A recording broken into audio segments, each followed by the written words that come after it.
we have some very special angles. We'll call them the quadrant angles. Sometimes I call them the north, south, east, west angles. We want to know what's happening here and here. Well, the angle here is 0. The angle here is pi over 2. The angle here is pi, and the angle here is 3 pi over 2. And if we go back to 2 pi, we're going back to 0. You know what? It doesn't say we can't, so why don't we consider this a unit circle? So if we're over here and our radius is 1, then we're over at 1, 0. And if our radius is 1, we're back and forth 0. Here is our origin, 0, 0. We're back and forth 0 and up 1. Then we're going to be at the point 0, 1.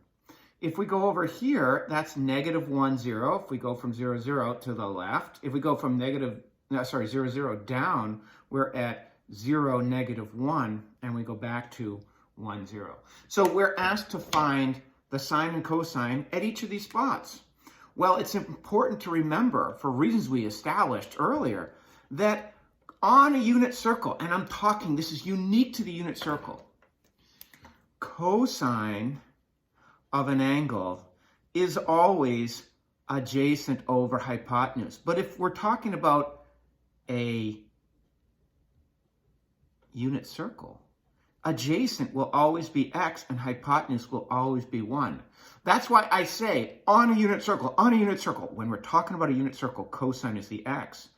And sine is always opposite over hypotenuse. But on a unit circle, opposite is always y and hypotenuse is always 1. That's why I say on a unit circle, when we're talking about a unit circle, a circle with radius 1, sine is the y. So over here at this angle 0 radians, cosine of 0, that's the x. And sine of 0, that's the y. Easy peasy, lemon squeezy. Up here, when the angle is pi over 2, cosine pi over 2, that's the x, 0. Sine pi over 2 is 1. Again, super duper easy.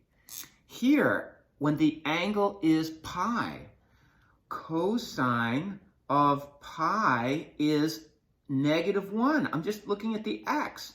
And sine of pi is 0.